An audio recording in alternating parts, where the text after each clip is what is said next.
Allah pertemukan kita di majelis ini, majelis sirah nabawiyah, sejarah hidup baginda Rasul, manusia termulia,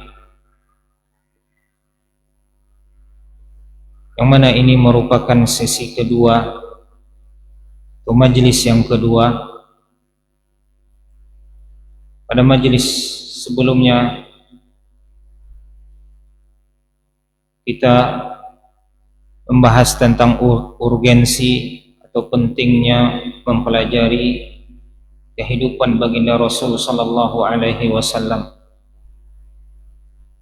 dan kita juga telah pelajari sedikit tentang nasab beliau, nasab yang mulia, nasab yang tinggi, yang mana beliau kemarin kita sebutkan nasabnya dari keturunan Nabi Ismail dan dari Quraisy, dan Quraisy adalah gelar dari Fihr bin Malik atau bapaknya Malik, yaitu An-Nadhr bin Kinanah.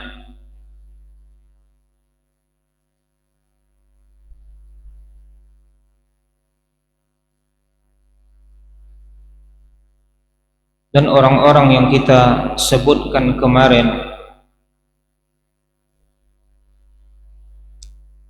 kakek-kakek Rasul sallallahu alaihi wasallam, merupakan orang-orang besar dan kebanyakan mereka adalah pemimpin di kaumnya. Dan kita sebutkan nasab yang seperti ini, kaum muslimin, bukan berarti bahwasanya Allah Subhanahu wa ta'ala membedakan antara seseorang itu berdasarkan nasab, tidak. Nabi kita Muhammad sallallahu alaihi wasallam bersabda, "Innallaha la yanzuru ila suwarikum wala ila amwalikum walakin yanzuru ila qulubikum wa a'malikum." Sesungguhnya Allah Subhanahu wa ta'ala tidak melihat kepada bentuk-bentuk kalian. Allah tidak pandang tampang-tampang kalian, dan Allah juga tidak lihat harta-harta kalian. Akan tetapi Allah Subhanahu wa ta'ala melihat kepada hati-hati kalian dan kepada amalan-amalan kalian.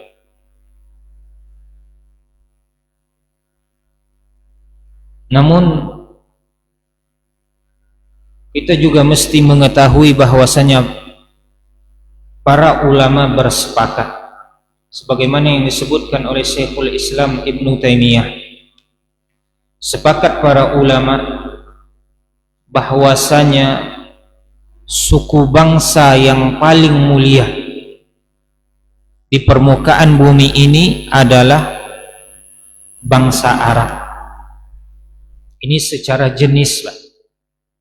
Suku bangsa yang paling mulia adalah bangsa Arab. Dan Nabi kita lahir dari bangsa Arab. Dan Arab ini adalah keturunan dari Nabi Ismail alaihissalam yang menikahi perempuan dari Bani Jurhum, dari Yaman. Nabi Ismail bukan orang Arab. Nah, keturunan Ismail dengan Bani Jurhum inilah yang disebut dengan orang Arab. Nabi kita lahir dari bangsa ini.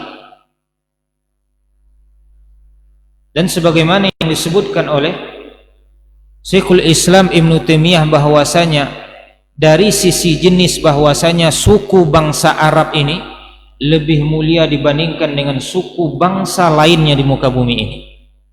Ini dari sisi kumpulan, begitu Pak, jenisnya. Dan bukan berarti bahwasanya masing-masing pribadi, masing-masing personil dari orang-orang Arab itu mereka lebih mulia dibandingkan dengan orang yang berada di luar suku Arab, tidak. Sebagaimana umpamanya kita mengatakan bahwasanya laki-laki lebih mulia dibandingkan dengan perempuan. Allah berfirman, ar-rijalu qawwamuna 'alan nisa. Laki-laki itu pemimpin bagi perempuan. Berarti laki-laki lebih ditinggikan, lebih dimuliakan dibandingkan perempuan. Laki-laki lebih mulia dibandingkan dengan perempuan. Ini secara jenis.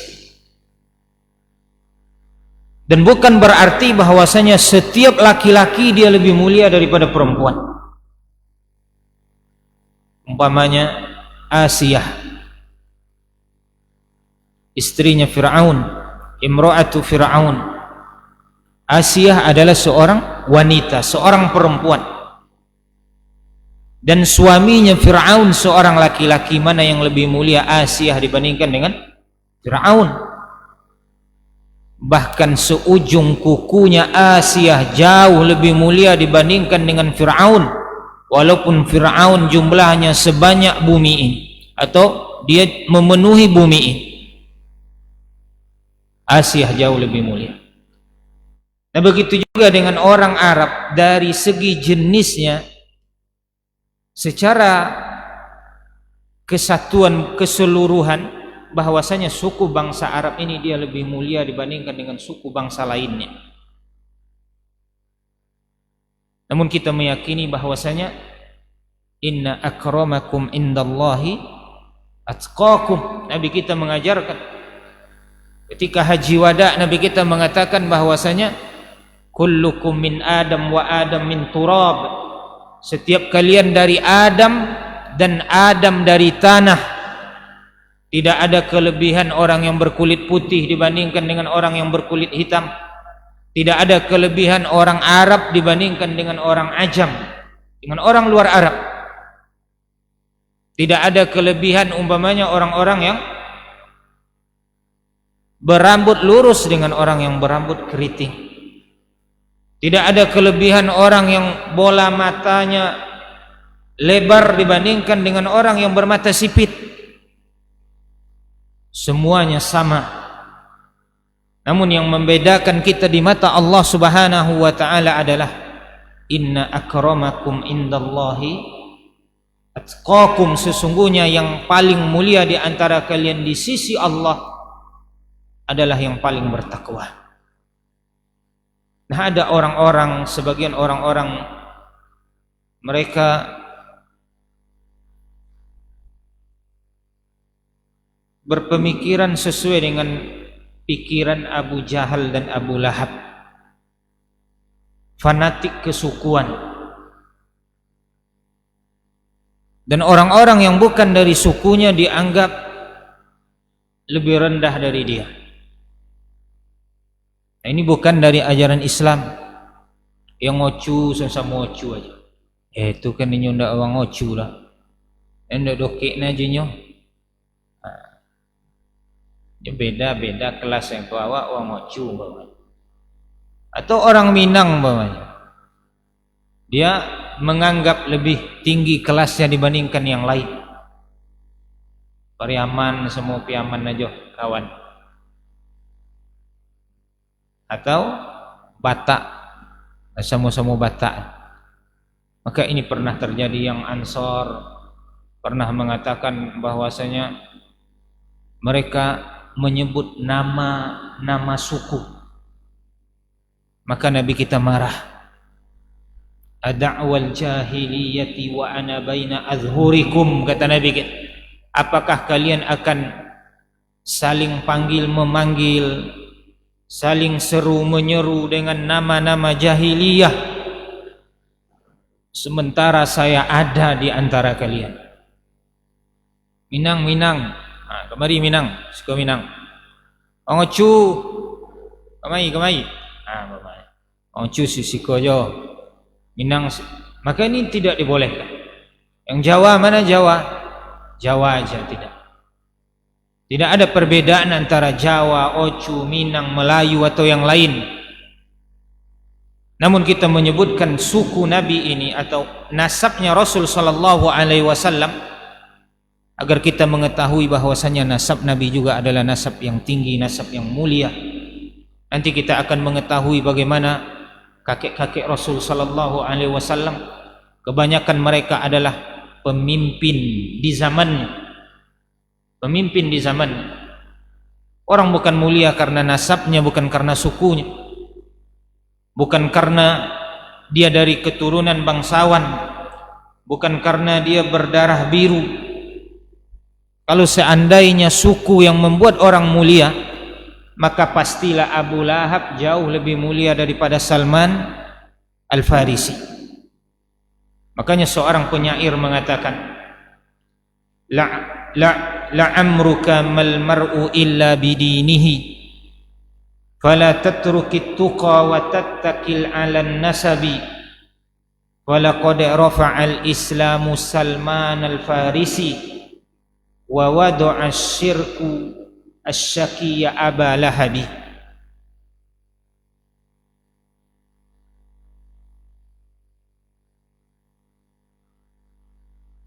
Penyair ini mengatakan, seseorang itu bukan berdasarkan kepada sukunya, bukan kepada tampang atau bentuknya, akan tetapi orang itu dinilai karena agama.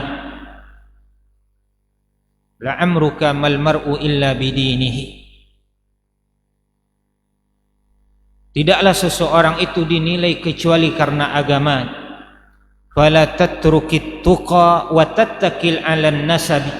Maka jangan engkau tinggalkan ketakwaan kepada Allah, lalu engkau bersandar kepada nasabmu yang tinggi, yang mulia, yang berdarah biru. Falaqad rafa'al islamu Salman Al-Farisi, maka sungguh Islam telah mengangkat Salman Al-Farisi. Islam memuliakan Salman Al-Farisi, padahal dia bukan orang Arab. Orang mana Salman, Pak? Orang Persia, orang Iran, bukan orang Arab. Akan tetapi beliau diangkat, dimuliakan. Bahkan Nabi kita Muhammad sallallahu alaihi wasallam bersabda, Salmanu minna ahlil bait. Salman itu termasuk dalam bagian kita. Dia termasuk kepada ahlul bait. Wa wada'a syirkus syaqiyya Aba Lahabi. Adapun kesyirikan maka menjatuhkan, menurunkan derajat seseorang, sebagaimana dia turunkan derajatnya orang yang celaka yang bernama Abu Lahab. Enggak sama antara Salman yang muslim, walaupun bukan orang Arab, dibandingkan dengan Abu Lahab yang musyrik, walaupun dia adalah orang Arab, anak dari Abdul Muttalib. Nanti kita tahu siapa itu Abdul Muttalib, orang yang disegani, Pak. Kaum muslimin yang dirahmati oleh Allah Ta'ala, maka di antara kakek-kakek Rasul sallallahu alaihi wasallam, ya setelah Fihr bin Malik, yang terkenal dengan jiwa kepemimpinannya itu adalah Qusay bin Kilab. Qusay bin Kilab, kakek Nabi yang keempat, Pak. Nabi kita Muhammad bin Abdullah bin Abdul Muttalib bin Hashim bin Abdi Manaf bin Qusay, orang tua yang kelima tapi kakek yang keempat. Muhammad bin Abdullah, Abdullahnya bapaknya Rasul, bin Abdul Muttalib kakek yang pertama, bin Abdul Muttalib, Abdul Muttalib bin Hashim bin Abdi Manaf bin Qusay. Jadi Qusay adalah kakek Rasul yang keempat, Qusay bin Kilab. Nah, Qusaylah yang pertama kali mengumpulkan orang-orang Quraisy di lembah Mekah, yang mana sebelumnya orang-orang Quraisy tinggalnya tersebar, menyebar, Pak, di pinggiran-pinggiran kota Mekah, di luar kota Mekah. Nah, Qusay memprakarsai kita tinggal semuanya, orang-orang Quraisy tinggal semuanya di kota Mekah. Begitu juga Qusay memprakarsai as-siqayah war rifadah, Ar-rifadah yaitu menjamu jamaah haji, memberi makan orang-orang yang menziarahi Ka'bah, dan juga as-siqayah memberi minum. Memberi minum bukan dengan air putih saja, Pak. Dan di zaman itu Zam-Zam pun ditutup. Zam-Zam ditutup. Nanti kita akan kisahkan bagaimana Abdul Muttalib menggali Zam-Zam. Atau tertutup begitu, ditutup oleh Allah Subhanahu wa taala. Dan sebab ditutupnya nanti kita jelaskan. Nah, Qusay yang memprakarsai ini. Dan di tangannya juga perintah perang. Kalau dia berkata perang dengan suku lain, maka pengikutnya atau rakyatnya akan mengikuti. Dia adalah seorang pemimpin yang ditaati, seorang yang gagah berani, seorang yang gagah rupawan, seorang yang memiliki jiwa yang sangat mulia, suka memberi, suka berderma, dan bahkan tidak hanya jamaah-jamaah haji yang beliau beri, namun sampai kepada hewan-hewan juga diberi makan oleh Qusay bin Kilab. Kemudian selanjutnya yang mewarisi kepemimpinan sebagaimana yang dimiliki oleh Qusay adalah cucunya yang bernama Hashim. Hashim. Dan Nabi kita Muhammad sallallahu alaihi wasallam terkenal dari keluarga Hashim ini, Pak. Bani Hashim Nabi kita. Dari Bani Hashim. Berarti Hashim ini kakek Nabi yang keberapa, Pak? Yang kedua. Hashim ini namanya adalah Amru. Nama sebenarnya adalah Amru. Namun karena dia sering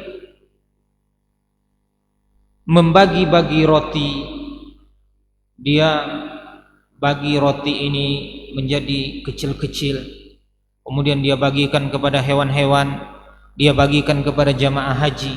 Bahkan sebelum jamaah haji sampai di kota Mekah, dia utusan-utusan, Pak, dari orang-orang Quraisy, para pemuda Quraisy, jalan-jalan yang dilewati oleh jamaah haji. Sebelum mereka sampai ke kota Mekah, diutus ini orang-orang mengantarkan makanan ke sana. Jadi sudah ada rest areanya dibikin, Pak, oleh Hashim ini.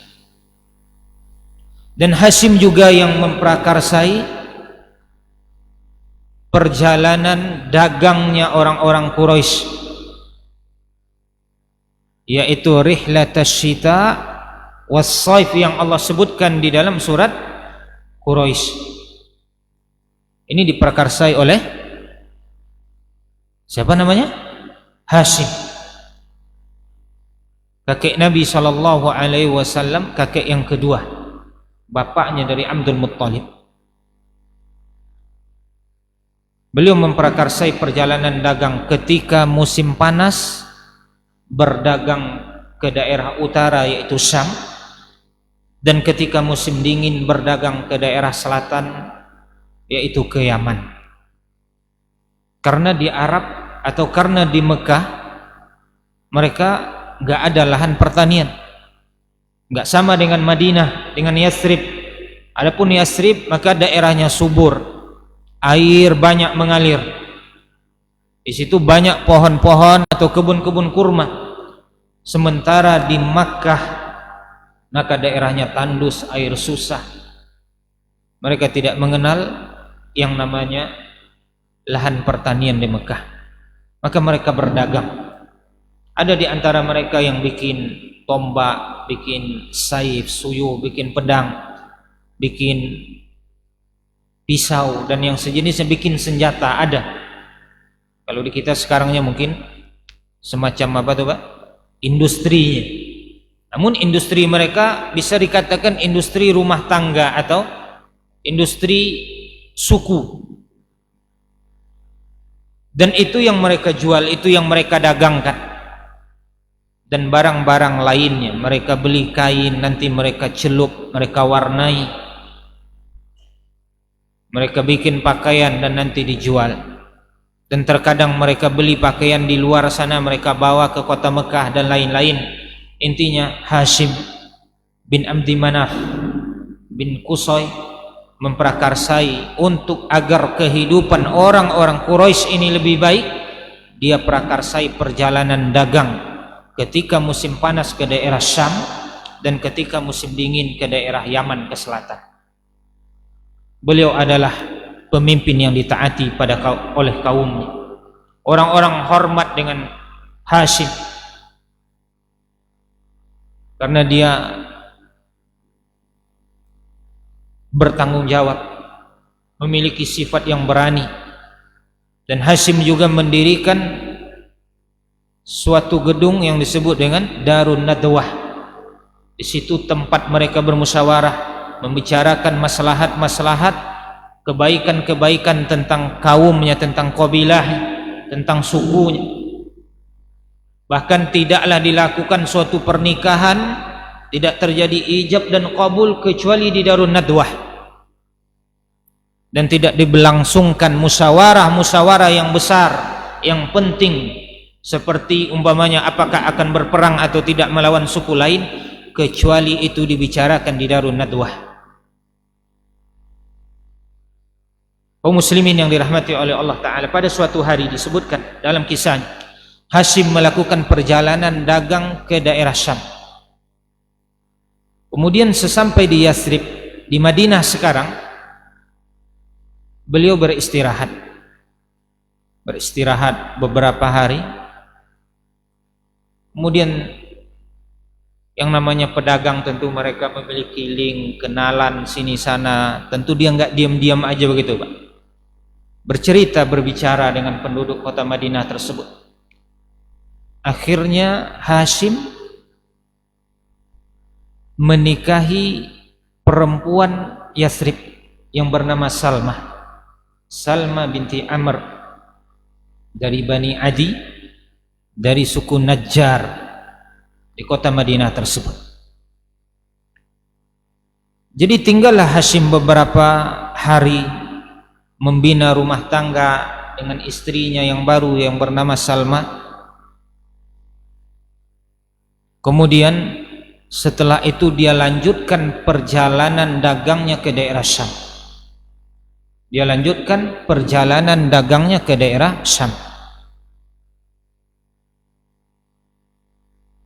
Dan takdir Allah berbicara, mungkin tidak sesuai dengan apa yang dibayangkan sebelumnya oleh Hashim dan keluarganya, oleh Salma dan yang lain.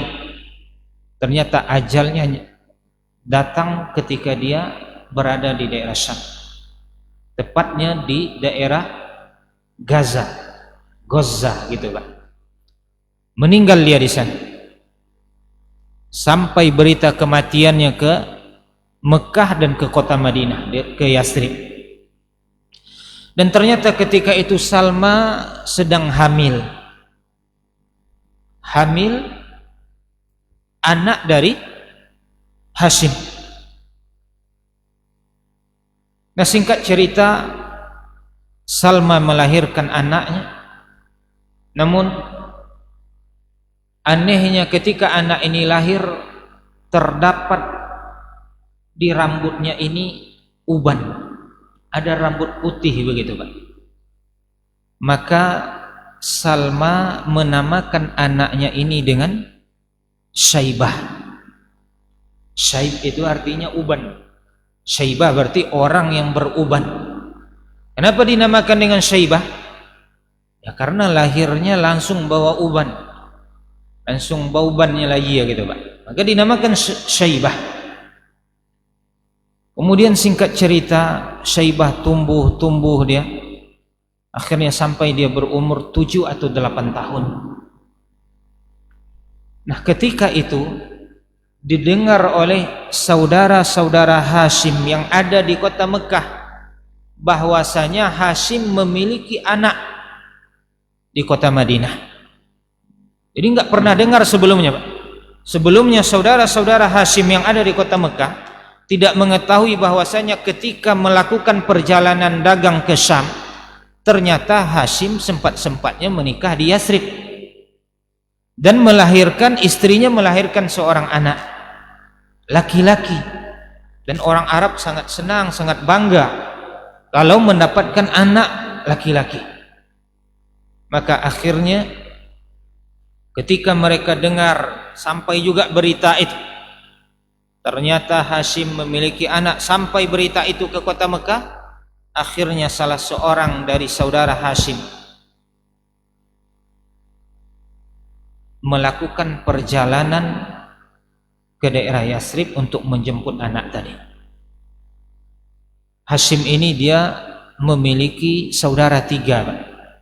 Bapak Hashim siapa namanya? Abdul Manaf. Nabi kita Muhammad bin Abdullah bin Abdul Muttalib bin Hashim bin Abdi Manaf. Nah, Abdi Manaf memiliki anak laki-laki 4, yaitu Hashim, kemudian Al-Muttalib, kemudian Abdus Syams, dan Naufal. Nah, ketika Hashim meninggal, ini saudaranya 3 masih hidup, Pak. Saudaranya 3 masih hidup. Maka bersepakatlah saudaranya, siapa yang akan menjemput anak saudara kita di Yasrib itu, bawa dia ke Mekah, dia mesti hidup bersama kita. Karena apa? Karena Hashim seorang pemimpin. Bisa jadi jiwanya, sifatnya Hashim ada tuh pada anak laki-laki ini. Dan di zaman dulu memang, ya kalau di sekarang juga begitu, Pak, yang namanya anak itu kan dia sebenarnya lebih dekat ke bapak, kecuali di Minang. Kalau di Minang memang anak ini membawa suku ibunya matrilineal. Adapun kalau di suku-suku lainnya, maka yang anak ini membawa suku bapak. Anak ini harusnya dia lebih dekat kepada keluarga bapak dibandingkan keluarga ibu. Nah, 7 tahun setelah anak ini lahir, atau 8 tahun, terjadi silang pendapat di kalangan para ulama sirah atau para ulama sejarah. Akhirnya disepakati yang berangkat ke sana adalah Al-Muttalib. Berangkatlah Al-Muttalib ke Yasrib. Tinggal dia beberapa hari di situ. Ya tentu enggak langsung dibawa anak ini, Pak. Kemudian setelah itu dia bisa membujuk, merayu keluarganya Salma, keluarga ibunya Syaibah tadi. Kemudian akhirnya Al-Muttalib membawa Syaibah ini ke kota Mekah. Sesampai di kota Mekah, orang-orang melihat Al-Muttalib membonceng seorang anak kecil yang badannya ketika itu masih kecil begitu, Pak. Masih kecil. Anak umur 7, 8 masih kurus. Dan perjalanan di zaman dahulu tentu nggak sama dengan perjalanan saat ini. Safar dulu nggak sama dengan safar sekarang. Lunado to basi, Pak. Belum ada kereta api, lunado pesawat. Dia naik tunggangan, belum lagi ada nanti badai pasir umpamanya di gurun itu. Sekian pekan mungkin dia melewati perjalanan yang sulit dari Yasrib kembali ke kota Madinah.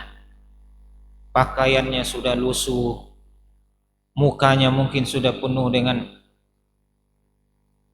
apa namanya itu, Pak, dengan debu, dengan kotoran. Maka orang beranggapan bahwasanya yang dibonceng oleh Al-Muttalib ini adalah budaknya.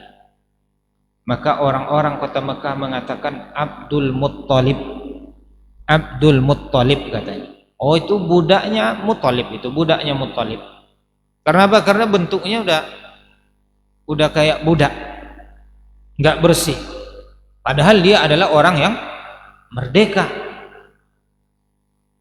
Maka Al-Muttalib mengatakan hadza laisa abdi. Ini bukan budakku.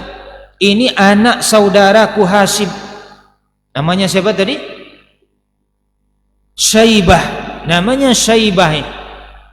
Akan tetapi penamaan Abdul Muttalib mengalahkan Syaibah itu.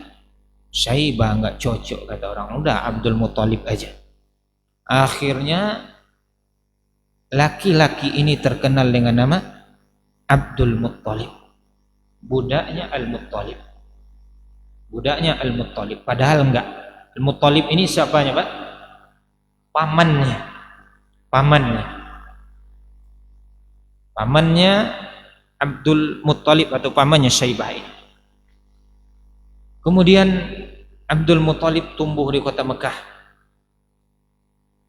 tumbuh bujang di kota Mekah, kelihatan kecerdasan yang luar biasa dari anak ini. Dan benar apa yang diperkirakan oleh orang bahwasanya sifat-sifat kepemimpinan, jiwa keberanian, sifat pemurah, kecerdasan yang tinggi dan lain-lain itu yang ada pada Hashim diwarisi oleh Abdul Muttalib, oleh Syaibah tadi. Maka tidak diragukan lagi, banyak orang-orang yang patuh, yang manut, yang mengikut dengan pendapatnya Abdul Muttalib. Maka kepemimpinan berada di tangan Abdul Muttalib setelah Hashim. Setelah Hashim sebenarnya dia turun kepada Al-Muttalib tadi. Setelah Al-Muttalib turun kepada Abdul Muttalib kepemimpinan kota Mekah. Beliau yang pegang kunci Ka'bah. Beliau juga di tangan beliau keputusan perang atau berdamai. Di tangannya Abdul Muttalib juga keputusan musyawarah dan lain-lain. Beliau dihormati oleh orang, beliau ditinggikan dan diagungkan oleh orang-orang Quraisy. Abdul Muttalib. Beliau juga akhirnya yang mengetuai masalah as-siqayah war rifadah, memberi makan orang-orang jamaah haji. Bahkan beliau juga memberi makan tidak hanya jamaah haji, hewan-hewan pun, hewan liar pun diberi makan. Dan ada beberapa kisah yang dialami oleh Abdul Muttalib, kisah yang ajib, yang luar biasa. Di antaranya adalah menggali sumur Zam-Zam, penggalian sumur Zam-Zam.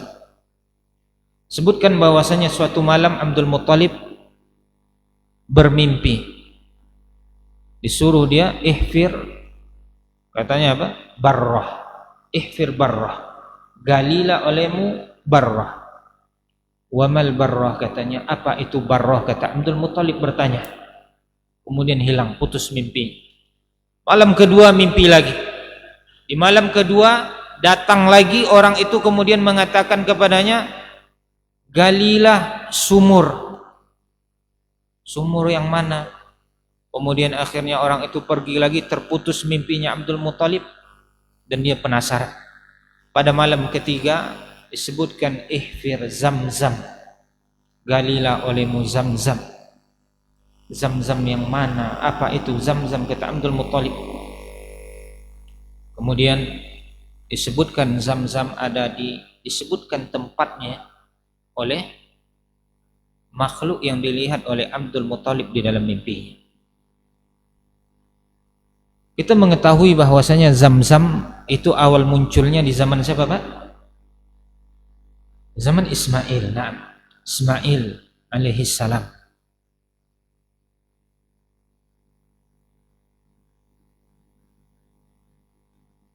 Mungkin masih segar dalam ingatan kita kisahnya Nabi Ibrahim alaihissalam ketika membawa anak dan istrinya ke suatu lembah yang tidak ada pepohonan di situ. Rumput pun enggak tumbuh di situ, Pak. Bayangkan ini Nabi Ibrahim diuji, makanya Allah katakan wa Ibrahim allazi waffa. Dan Nabi Ibrahim yang dia sempurnakan semua ujian-ujian yang Allah berikan kepadanya. Selamat dalam menghadapi semua ujian yang Allah berikan kepada Nabi Ibrahim.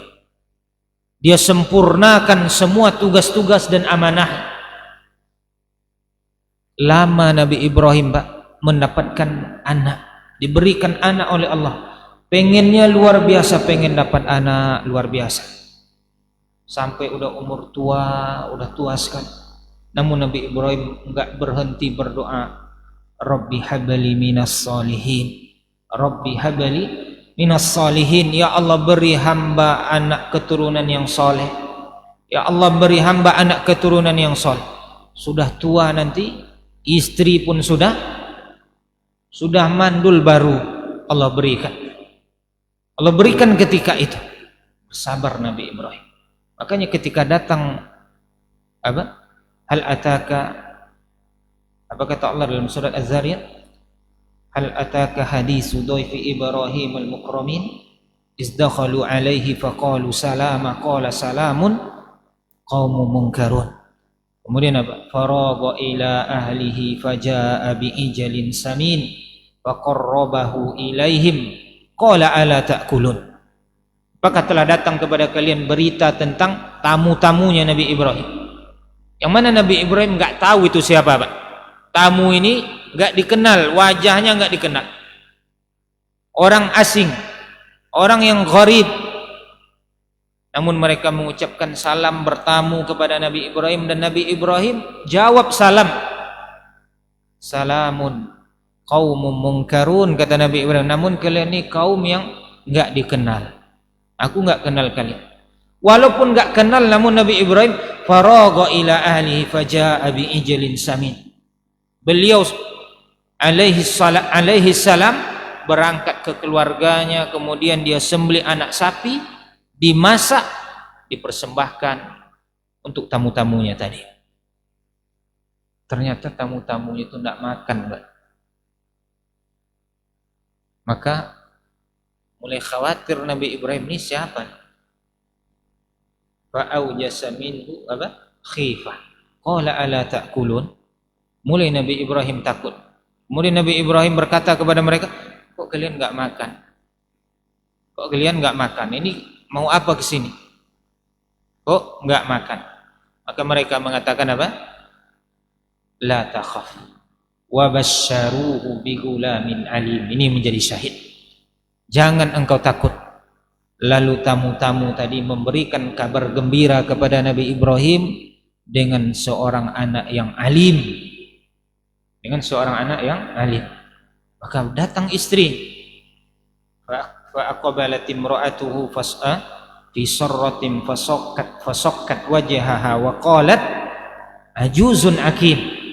Datang istrinya dalam keadaan kaget.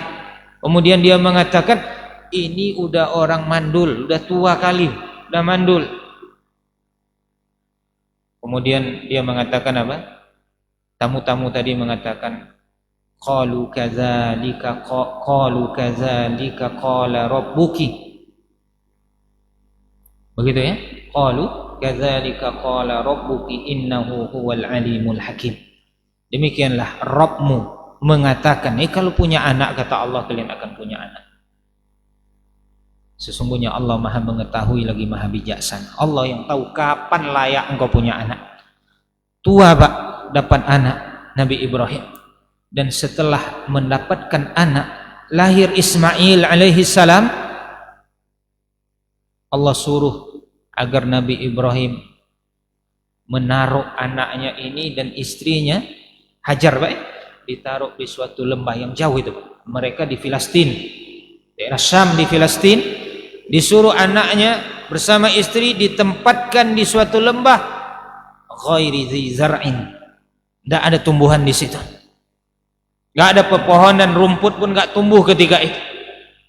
Maka diantar oleh Nabi Ibrahim Ismail yang masih digendong, yang masih menyusui, diantar bersama Hajar oleh Nabi Ibrahim. Kemudian setelah itu ditinggal di situ. Maka Hajar bertanya, dan bekalnya cuma ada 2 girbah gitu, Pak. 2 plastik, 1 makanan, 1 minuman. Hanya itu bekal. Belum ada peti sejuk umpamanya apa? Kulkas itu di stok dulu, Pak, gitu. Freezer enggak ada. 2 itu aja bekalnya, 2 kantong, 1 makan, 1 minum. Maka Hajar bertanya kepada Ibrahim, Ya Ibrahim, liman taraktana huna. Wahai Ibrahim, kepada siapa engkau tinggalkan kami di sini? Tak berurang dah. Tak ada kehidupan, Tak ada orang menggali, tak ada orang berjualan, ada pecel lele ke situ jual kan gitu Pak. Tak ada apa-apa. Air aja nggak ada. Tumbuhan nggak ada. Biji-bijian buah-buahan nggak ada. Nabi Ibrahim hanya diam aja. Dan dia nggak berani untuk melihat wajah anak, wajah istri. Kemudian Hajar bertanya lagi, liman taroktana huna ya Ibrahim. Nabi Ibrahim hanya diam. Kemudian akhirnya Hajar berkata, Allahu amaraka bihadza? Apakah Allah yang perintahkan engkau untuk melakukan ini? Baru Nabi Ibrahim menjawab, na'am. Iya. Maka Hajar menjawab, izan lan yudayyi'ana abadan. Kalau begitu maka Allah tidak akan pernah menelantarkan kita. Pergilah engkau, tinggalkan kami di sini kalau memang Allah Subhanahu wa taala yang perintahkan. Maka tinggallah Hajar bersama Ismail dan Nabi Ibrahim pergi kembali ke Filistin. Anak masih kecil Pak. Tadi pengen kali punya anak. Lah dapet anak, jauhkan. Kau enggak boleh bersama anakmu dalam waktu dekat. Itu kan luar biasa. Nah di sini kan akhirnya terjadi bagaimana munculnya Zam-Zam itu nanti. Udah habis bekal, yang 2 kantong tadi udah habis Pak. Kemudian si Ismail yang masih kecil mulai menangis, disusui, air susu pun tidak ada lagi. Tidak ada lagi air susu. Akhirnya lihat bagaimana Ibunda Hajar mengajarkan kepada kita. Awalnya, dari awal dia yakin kalau Allah yang perintahkan ini, maka Allah tidak akan pernah menelantarkan kita. Dan coba lihat apakah ketika dia yakin bahwasanya Allah tidak menelantarkan mereka, apakah dia hanya goyang-goyang kaki di situ? Apakah dia hanya tinggal duduk-duduk, oh nanti akan datang nanti. Akan datang nanti solusinya dari Allah. Enggak. Namun ketika anaknya nangis, bekal habis, air susu sudah tidak ada, dia berlari ke sofa. Dia naik bukit itu. Dia lihat ada enggak orang, karena sofa lebih tinggi dari tempat yang lain. Dia turun lagi, dia naik ke Marwah, ada enggak di sebelah sana orang-orang. Dia lihat ada enggak yang bisa dimintai tolong. Dia turun 7 kali, yang sampai sekarang dijadikan sebagai salah satu manasik dari manasik-manasik haji dan umrah. Maka kaum muslimin yang dirahmati oleh Allah Ta'ala, dan nanti di sini munculnya Zam-Zam atau Bi'ru Zam-Zam ini, intinya yang ingin saya sampaikan bahwasanya setelah Nabi Ismail itu kepemimpinan Mekah dipegang oleh Bani Jurhum, dan setelah itu Bani Jurhum mereka melakukan dosa, melakukan maksiat, mereka tidak bertakwa kepada Allah di daerah tersebut. Maka akhirnya Allah Subhanahu wa ta'ala tutup Zam-Zam disebabkan dosa Bani Jurhum tadi.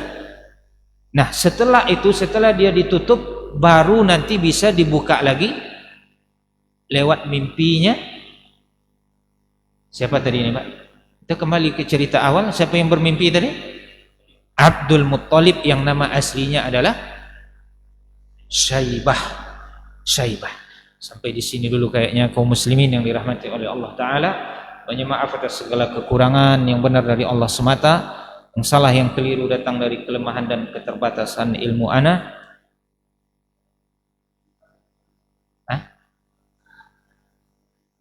Oh begitu ya.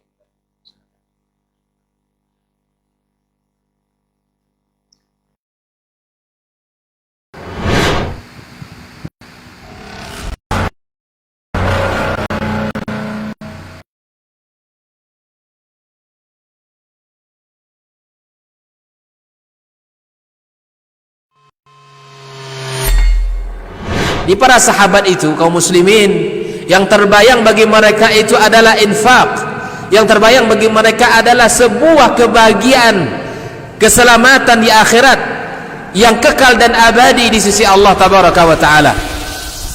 Semua kita boleh klaim sekarang, kamu cinta Nabi, cinta Ustaz, cinta Nabi, cinta Ustaz, termasuk saya, cinta Nabi, cinta. Kapan tahunya? Besok di akhirat. Maka apa kata Nabi sallallahu alaihi wasallam? Amalur rajuli biyadih. Penghasilan yang terbaik adalah pekerjaan yang dilakukan oleh seseorang dengan tangannya sendiri. Wa kullu bai'in mabrur, dan setiap jual beli yang mabrur. Ini aktivitas ini membantu saya di akhirat atau akan menyulitkan saya di akhirat? Kalau seandainya perbuatan itu ternyata akan menyulitkan kita di akhirat kelak, tinggalkan perbuatan itu.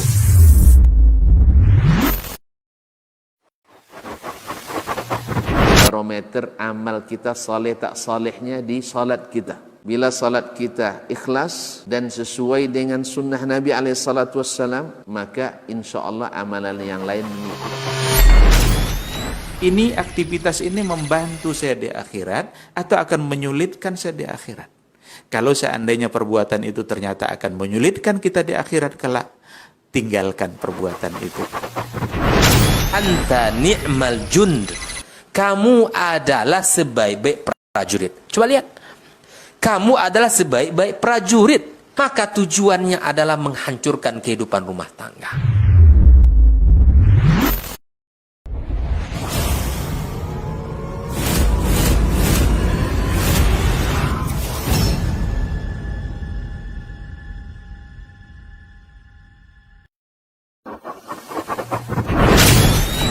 Robbani, merajut ilmu dan peradaban.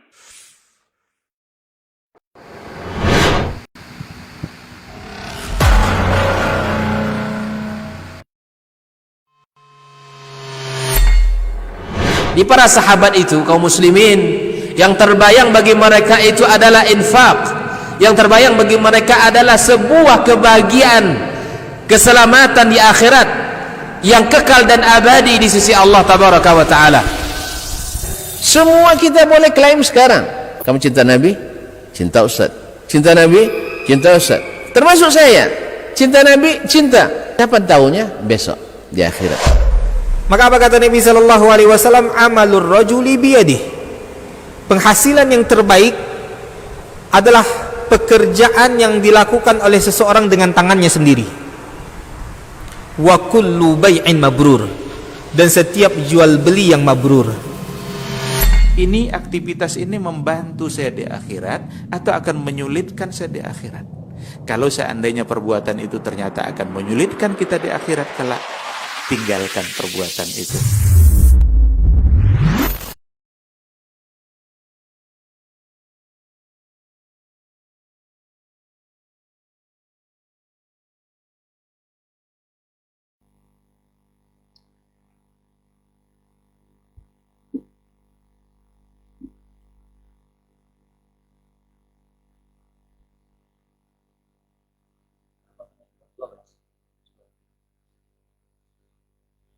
Bismillah walhamdulillah wassalatu wassalamu ala rasulillah wa ala alihi wa ashabihi wa man walah. Amma ba'd. Jemaah kaum muslimin yang dirahmati oleh Allah Ta'ala, itu di antara kisah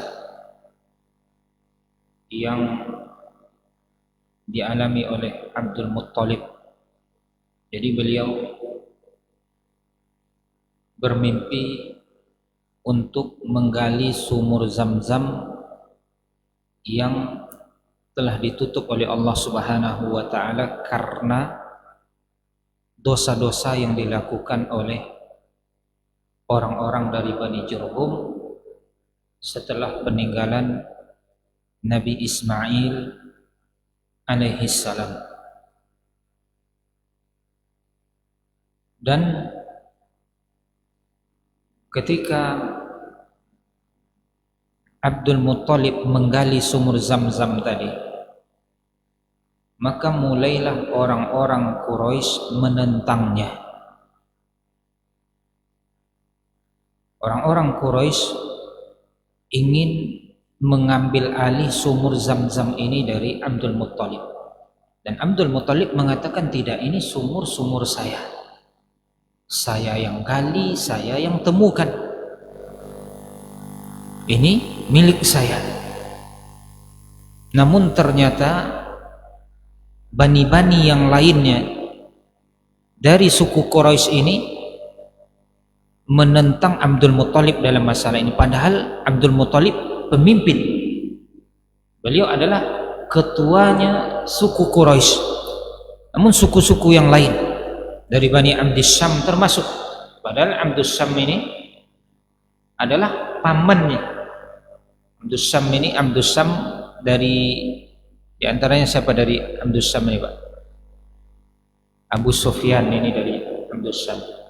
Muawiyah itu dari Bani Abdus Syam. Makanya ketika terjadi pertentangan antara Ali bin Abi Thalib dan Muawiyah di zaman kekhalifahan Ali, ketika Muawiyah berada di Damaskus, Ali berada di Kufah, atau sebelumnya di Madinah. Nah, ada seseorang disebutkan dalam kisahnya, ada seseorang yang dia mendatangi Muawiyah, kemudian dia bikin syair, dan dalam syair ini dia hina Ali bin Abi Thalib. Dia hina Ali bin Abi Thalib. Ya, orang ini datang untuk menjilat sebenarnya, Pak, agar dia mendapatkan hadiah, mendapatkan kedudukan dari Muawiyah. Dia tahu bahwasanya Muawiyah lagi bermusuhan dengan Ali. Maka Muawiyah marah kepada orang itu, diusir oleh Muawiyah dari tempatnya, dimarahi oleh Muawiyah. Kemudian berita itu sampai kepada Ali bin Abi Thalib. Berita itu sampai kepada Ali bin Abi Thalib. Lalu Ali bin Abi Thalib mengatakan, apakah dia marah dikarenakan karena masalah iman, atau mungkin hanya karena masalah manafiyah, katanya. Manafiyah ini maksudnya karena apa? Karena masalah Abdul Manaf. Karena sebenarnya antara Ali dengan Muawiyah ini sepupuan begitu, Pak. Cuman sepupunya agak jauh. Kakek mereka, kakeknya Ali bin Abi Thalib Hashim, sementara kakeknya Muawiyah Abdus Syam. Dan Hashim bersama Abdus Syam ini saudara, sama-sama anak Abdul Manaf. Makanya Ali mengatakan dia membela saya, dia usir orang itu, dia marahi orang itu.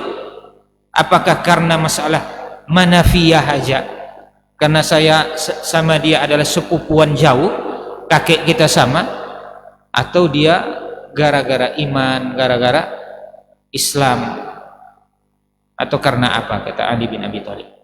Jadi sebenarnya ya ada hubungan begitu. Begitu juga Utsman bin Affan dari Abdis Syam. Nah, orang-orang lain menentang Abdul Muthalib dalam masalah sumur ini, Zam-Zam ini. Jadi harus diserahkan kepada umum. Nah, ketika itu Abdul Muthalib beranggapan bahwasanya ini adalah mata air saya. Saya yang temukan, saya yang bermimpi, saya yang mendapatkan ilhamnya, dan saya sendiri yang gali. Kalian punya hak apa?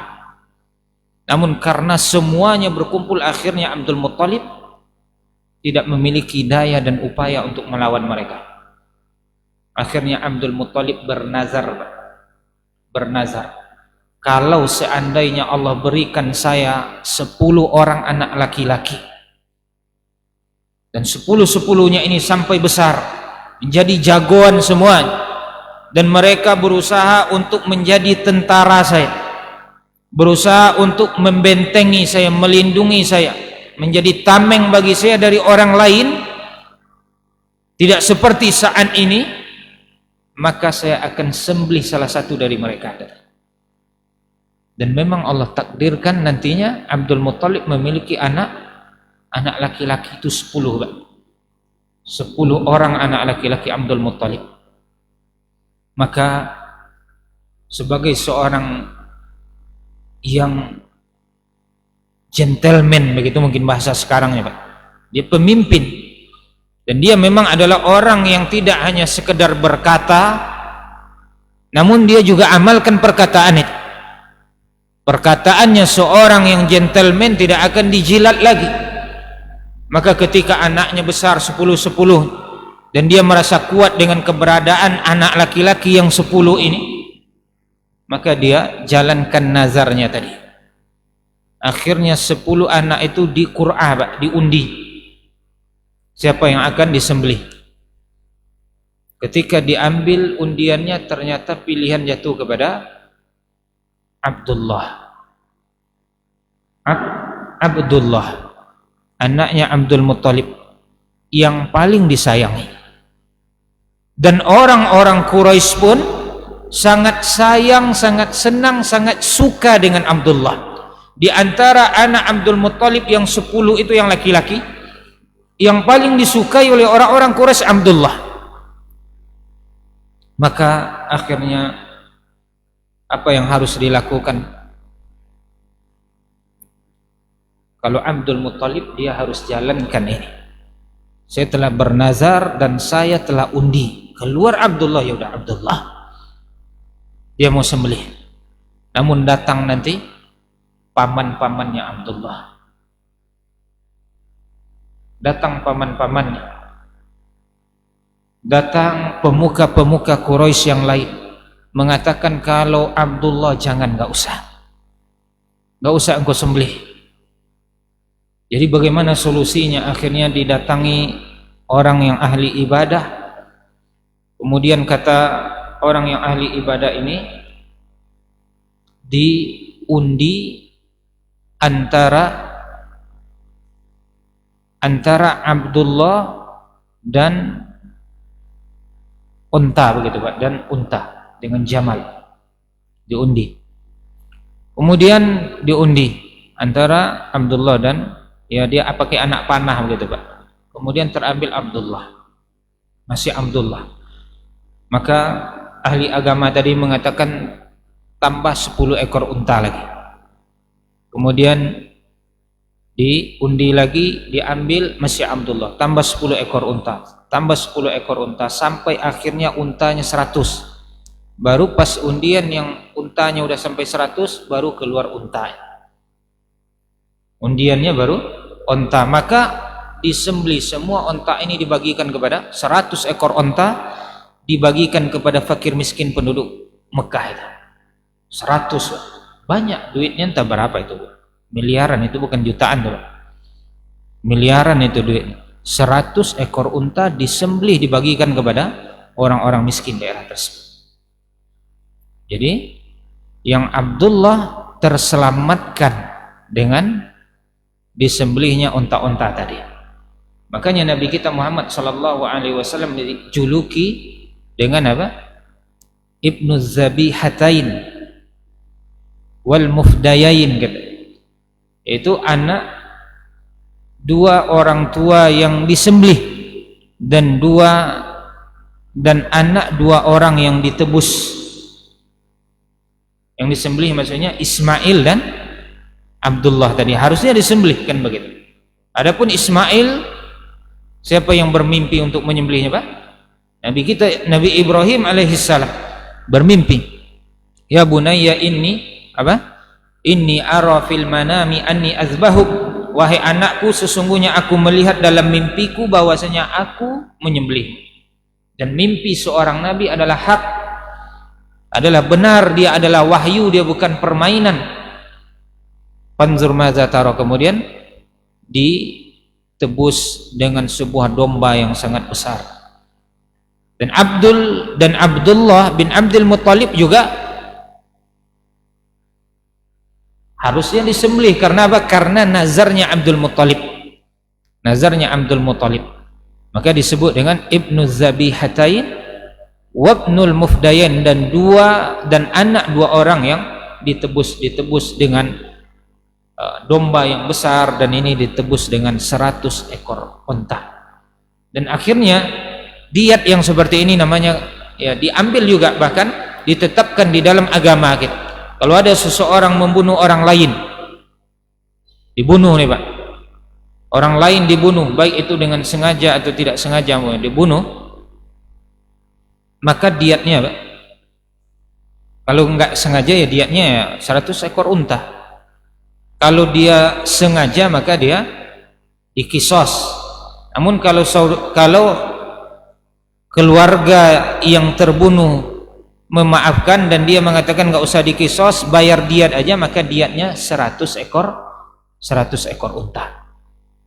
Ditakrir atau ditetapkan ini di dalam agama kita juga. bahwasanya diatnya orang yang terbunuh adalah 100 ekor unta. Maka kaum muslimin yang dirahmati oleh Allah Ta'ala, ini mungkin cerita pendek tentang kakek-kakeknya Rasul, begitu juga tentang, barangkali pada pertemuan berikutnya kita akan berbicara bagaimana Abdul Muttalib menikahkan anaknya Abdullah ini dengan Aminah binti Wahab, ya, binti Wahab. Ini insyaallah akan kita lanjutkan pada pertemuan berikutnya. Sebelum kita tutup, mungkin kita masuk sesi tanya jawab. Ada yang kurang jelas atau langsung ditutup? Iya, baik, kita langsung tutup karena waktu yang telah habis, waktu kita sangat mepet. Kita cukupkan sampai di sini. Banyak maaf atas segala kekurangan, mudah-mudahan bermanfaat. Subhanakallahumma wa bihamdik, asyhadu an la ilaha illa anta, astaghfiruka wa atubu ilaik. Assalamualaikum warahmatullahi wabarakatuh.